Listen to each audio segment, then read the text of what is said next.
Hi, good afternoon, everybody. My name is Pam Kramer, and I'm part of the Light team. So think for a moment as you get ready to go to bed at night, and you're closing your eyes, and you're thinking back on the memories of your day. What do they look like? That's the inspiration for Light. So I grew up in Rochester, New York, the home of Eastman Kodak Company. Both my dad and my grandfather were full-time career people at Kodak. And as a result, family vacations, sort of big birthdays were captured first on Super 8 and then on video. And there would be a big production to get to capture those moments. And then we'd watch them maybe once every 10 or 15 years.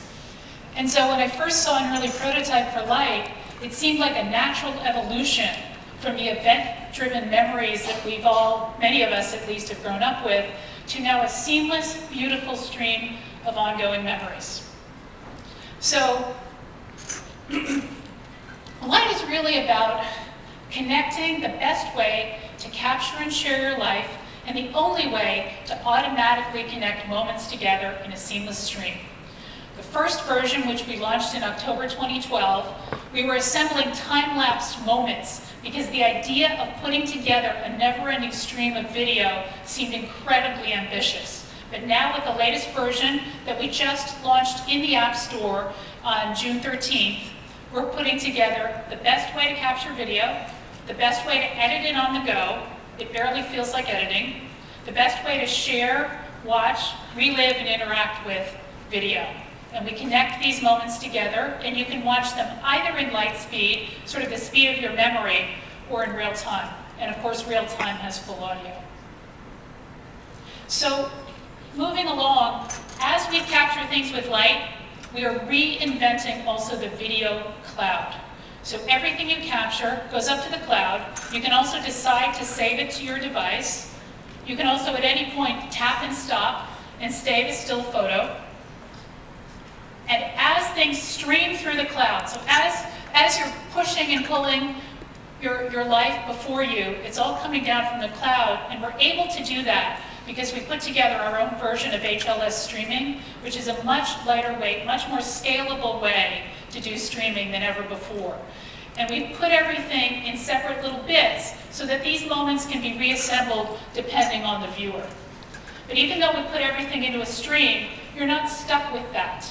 Each of these moments can be mixed clips that you create, whether they're 3 seconds, 30 seconds, or a minute long, can be mixed and remixed into new videos that you can share anywhere as an MP4 file. So we make it very, very flexible for you to deal with.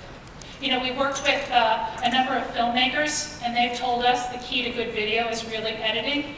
And it seems like a lot of mobile solutions to date have been about eliminating editing. Essentially, they're editing time. They give you a few seconds, so they think that'll really help you get something that's watchable. We don't want to limit the stories of your life to just a few seconds. So we give you the ability to capture, and we also give you the ability to edit and create.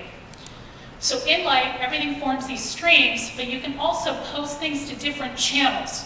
So imagine you've got a core timeline where all of your clips go together, but then you can create a channel on the fly of all your trips to wineries, or all the dogs you see in the park that you love, or your best friend's wedding, or maybe all the funny things that kids do. And those moments can come together to be watched anytime. So imagine, some of us know the feeling of trying to send grandma that 4-minute video through email. Imagine grandma just opens up her iPad, she goes to Light, and she goes to a custom channel where you're just posting clips as they're happening in your family's life. And it's easier, actually, than sending a text. On Light, you can also watch your friends who you follow as a seamless interwoven movie. So all those moments start to come together, and you can watch them together, or you can watch them separately. You know, there's a prediction that by 2015, 90% of the content we're going to be interacting with online is going to be video. So we've taken sort of the lead in thinking about how we might want to consume it. And those examples that I had about how we dealt with sort of the big moments of our life, we're now going to be moving into a time, you think about Google Glass, or you think about just the fact that we've all got a great video camera in our hands most of the time, we're going to be capturing lots of those things. We want to help you make sense of it. think about how you interact with most content online. It's generally still file-driven, page-driven content. With Light, we're forging ahead, we're moving into a much more fluid, interactive experience, and in many ways we're shaping the way you're going to be interacting with your memories now and in the future. Thank you.